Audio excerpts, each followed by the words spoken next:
Hello everyone, तो क्या हाल चाल है आप सभी के। उम्मीद करते हैं सब अच्छे से होंगे और आप लोग का जो आज गणित का एग्ज़ाम हुआ वो भी अच्छे से गया होगा। ठीक है, तो इस वीडियो में हम लोग क्लास 9 के गणित का जो पेपर आज एग्ज़ाम हुआ उसी के आंसर की को डिस्कस करने वाले हैं। उसी के आंसर की को आज डिस्कस करने वाले हैं कि क्या उसका आंसर होगा आपके क्वेश्चन का। ठीक है, जिसको आप लोग मिला सकें और पता कर सकें कि आप लोग का कितना मार्क्स आ रहा है। ठीक है, तो फटाफट से मिला लीजिए आप लोग और साथ ही साथ कमेंट कीजिएगा कि आप लोग का मार्क्स कितना आया। आप लोगों का मार्क्स कितना आया साथ साथ कमेंट भी कर दीजिएगा। देख लेते हैं किनका मार्क्स सबसे ज़्यादा आ रहा है। ठीक है, चलिए यहाँ पे पहला सवाल था कि निम्न में कौन परिमेय संख्या है। निम्न में कौन परिमेय संख्या है, तो इसका हो जाएगा फर्स्ट का डी। फर्स्ट का हो जाएगा ऑप्शन डी, क्योंकि रूट 81 होता है 9। चलिए अगला सवाल देखिए, यहाँ पे कह रहा है 1.27 के ऊपर बार लगा हुआ, ये बोला किसके बराबर है। ये किसके बराबर है, किसका हो जाएगा आंसर यहाँ पे हो जाएगा पहला नंबर 11/14। 11/14। चलिए अगला सवाल यहाँ पे कह रहा है कि तीसरा नंबर में 6√6 को भागा देना है 2√2 से, ये किसके बराबर होगा, तो ये आपका आंसर हो जाएगा बी नंबर 3√3। चलिए अगला सवाल देखिए, चौथा कह रहा है 81 के पावर में 3/4 है, इसका मान क्या होगा, तो इसका आंसर हो जाएगा आपका चौथा नंबर का आंसर हो जाएगा आपका ए नंबर 27। ठीक है, ऑप्शन ए हो जाएगा 27। चलिए अगला सवाल देखिए, कह रहा है निम्न में कौन बहुपद है, इसका आंसर हो जाएगा सी नंबर रूट में 2x के पावर 2 प्लस रूट 3x। ठीक ना, आज ही बताए थे कि बहुपद वही होता है जिसका x के पावर में 1 2 3 4 ऐसा चलता रहे। ठीक है, चलिए अगला सवाल देखिए, छठा नंबर कह रहा है इसका घात क्या है, तो देखिए इसको जब गुना करेंगे x के पावर 3 को x के पावर 2 के साथ, तो x के पावर 3 गुने x के पावर 2 आएगा और यहाँ हो जाएगा बन के पावर को जुड़ते हैं, यहाँ से हो जाएगा x की पावर 5 है ना, तो घात यहाँ पे 5 हो गया, ऑप्शन नंबर सी हो जाएगा। अगला सवाल देखिए, अगला सवाल यहाँ पे कह रहा है फिर से वही सवाल आ गया। अगला सवाल देखिए, साथ में कह रहा है कि x+1 से अगर इसको भाग दें इस बहुपद को तो शेषफल कितना होगा, तो शेषफल यहाँ पे 0 आएगा। 7 का हो जाएगा ऑप्शन ए 0। ठीक है, चलिए अगला सवाल देखिए, अगला सवाल यहाँ पे इसको गुणनखंड करना था, तो इसका आंसर हो जाएगा 8 का हो जाएगा सी। 8 का सी हो जाएगा x-2 गुने x-3। चलिए अगला सवाल देखिए, 9 नंबर कह रहा है कि वह बिंदु जहां दोनों निर्देशांक अक्ष मिलते हैं क्या कहलाता है, तो इसका हो जाएगा ऑप्शन सी मूल बिंदु, वो मूल बिंदु कहलाता है। चलिए अगला सवाल देखिए, अगला सवाल कह रहा है कि 3,1 की कोटि क्या है, तो ये 1 जो है एक जो है वही कोटि हो जाएगा, यानी ऑप्शन हो जाएगा इसका बी। चलिए अगला सवाल देखिए, क्या निम्न में कौन रैखिक समीकरण है। ठीक है, यहाँ पे हो जाएगा आंसर हो जाएगा इसका डी, क्योंकि दोनों तरफ जो x के पावर 2 है वो कट जाएगा। ठीक है, तो यहाँ पे ये रैखिक समीकरण आ जाएगा। चलिए अगला सवाल देखिए, अगला सवाल यहाँ पे कह रहा है कि x बराबर 3y को अगर तुलना करें हम लोग ax + by + c से, तो ये किसका abc का मान क्या हो जाएगा यहाँ पे। ठीक है, तो 12 का आपका आंसर हो जाएगा पहला नंबर हो जाएगा इसका आंसर। चलिए अगला सवाल देखिए, 13 नंबर कह रहा है यहाँ पे कि एक समीकरण दिया हुआ इसका हल क्या होगा। ठीक है, इसका हल क्या होगा, तो 13 का आपका आंसर हो जाएगा ऑप्शन नंबर सी x के बराबर -1 y बराबर 3। ठीक है, चलिए अगला सवाल देखिए, 14 नंबर कह रहा है कि y बराबर 3 का आलेख समानांतर होता है x अक्ष के। ठीक है, ऑप्शन नंबर ए हो जाएगा x अक्ष, क्योंकि देखिए यहाँ पे ये हो गया x एक्सिस, ये हो गया y एक्सिस। मान लीजिए ये y यहाँ पे 3 है, तो ये जो आपका बोला जा रहा है कि ये जो y बराबर 3 लाइन है ये किसके यहाँ पे समानांतर है, तो x एक्सिस के। चलिए अगला सवाल देखिए, कह रहा एक बिंदु की विमाओं की संख्या है, हो जाएगा ऑप्शन नंबर सी 2। चलिए अगला सवाल देखिए, कह रहा 65 डिग्री का संपूरक कौन होगा। 65 डिग्री का संपूरक कौन होगा।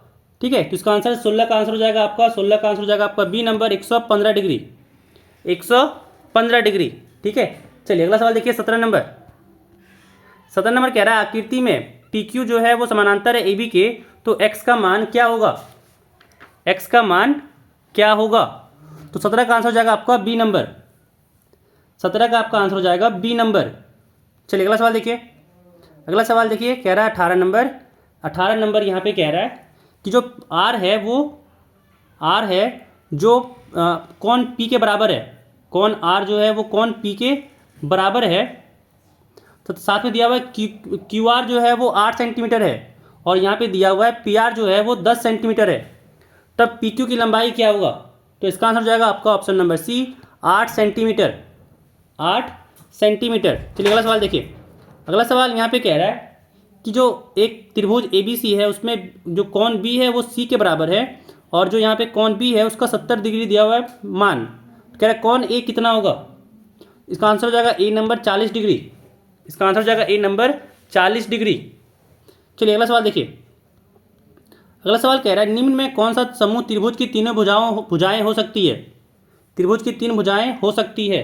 तो 20 का आपका आंसर हो जाएगा ऑप्शन नंबर C। हम लोग पहले ही पढ़े थे, बार बार कहते हैं कि 2 भुजाओं का सम जो होना चाहिए वो तीसरा भुजा से बड़ा होना चाहिए।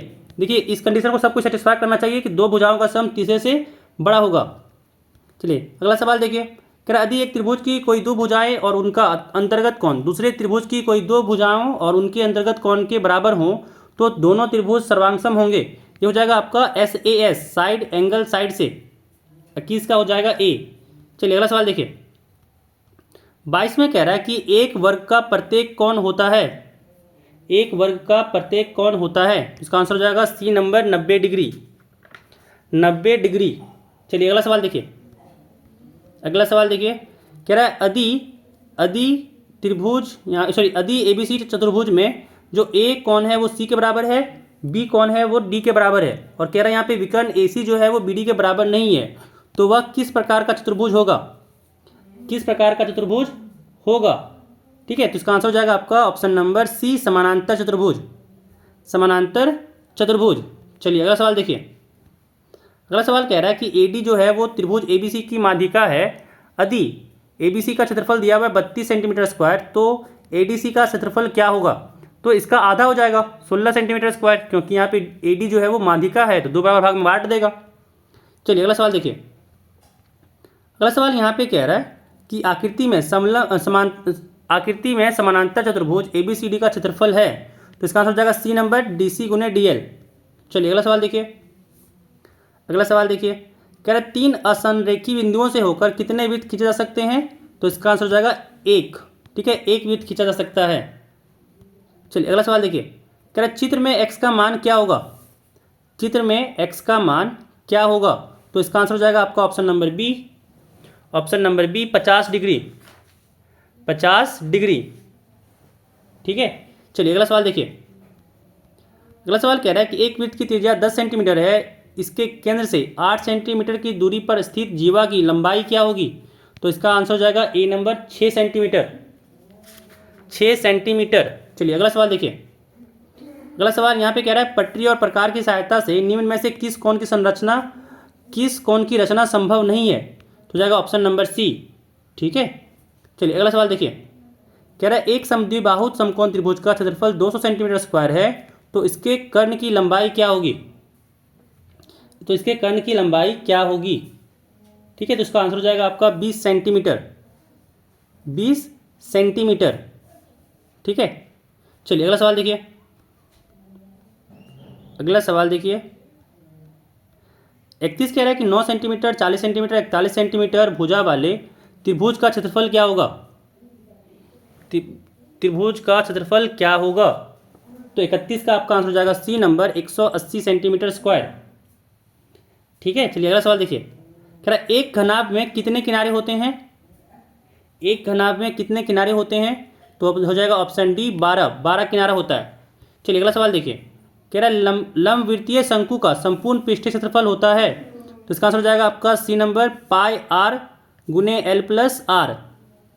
चलिए अगला सवाल देखिए। अगला सवाल कह रहा है यहाँ पे कि किसी लंबवृत्तीय बेलन के आधार का क्षेत्रफल यदि पाई A स्क्वायर सेंटीमीटर स्क्वायर है तो ऊंचाई B हो, तो उसके वक्र पृष्ठ क्षेत्रफल कितना होगा? ठीक है, वक्र पृष्ठ क्षेत्रफल कितना होगा? तो 34 का आपका आंसर हो जाएगा ऑप्शन नंबर B 2 पाई AB। ठीक है, 2 पाई AB सेंटीमीटर स्क्वायर। चलिए अगला सवाल देखिए। अगला सवाल 35 नंबर कह रहा है कि एक अर्धगोलीय गुब्बारे में हवा भरने पर उसकी त्रिज्या 6 सेंटीमीटर से 12 सेंटीमीटर हो जाती है, तो दोनों स्थिति में गुब्बारे के पृष्ठीय क्षेत्रफल का अनुपात कितना होगा? तो हो जाएगा आपका 1:4। 1:4 हो जाएगा। चलिए अगला देखिए। अगला देखिए। अगला कह रहा है यहाँ पे कि आंकड़ों में अधिकतम मान और निम्नतम मान के अंतर को क्या कहते हैं? क्या कहते हैं? तो जाएगा इसका आंसर ऑप्शन नंबर 1 एक सेकंड। अधिकतम मान और उसके अंतर, उसका अंतर निकालना है। तो यहाँ पे कहते हैं इसको, यहाँ पे हो जाएगा इसका परिसर, सॉरी इसका आंसर हो जाएगा 36 का परिसर, वर्ग माप नहीं, परिसर 36 का सी हो जाएगा परिसर। चलिए अगला सवाल देखिए। 37 कह रहा है कि यहाँ पे वर्ग अंतराल दिया हुआ 109 से 119, कह रहा है इसका वर्ग चिन्ह कौन सा है। तो 37 का आपका आंसर हो जाएगा सी नंबर 114। चलिए अगला सवाल देखिए। यहाँ पे दिया हुआ है 38 नंबर, यहाँ पे डाटा दिया हुआ है, कह रहा है इसका माध्यिका क्या होगा, इसका माध्यिका क्या होगा। तो ऑप्शन सी हो जाएगा 6। चलिए अगला सवाल देखिए। कह रहा है 39 नंबर यहाँ पे कि एक सिक्के को 100 बार उछालने पर चीत 55 बार प्राप्त होता है, तो पट की प्रायिकता क्या होगी। तो 39 का आपका आंसर हो जाएगा बी नंबर 9/20। चलिए अगला सवाल देखिए। अगला सवाल यहाँ पे कह रहा है कि एक क्रिकेट मैच में एक महिला बल्लेबाज खेली गई 30 गेंदों में 10 बार चौका मारती है, तो चौका मारने की प्रायिकता क्या होगी। तो इसका आंसर हो जाएगा 40 का ए नंबर 1/3।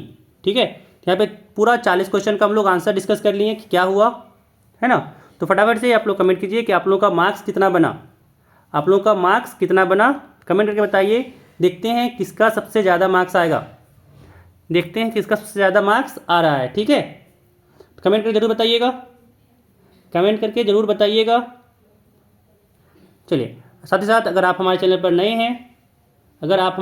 नए हैं, चैनल को सब्सक्राइब कर लीजिए, साथ ही साथ वीडियो को लाइक कर दीजिएगा। तो इस वीडियो में बस इतना ही, फिर मिलते हैं अगले वीडियो में।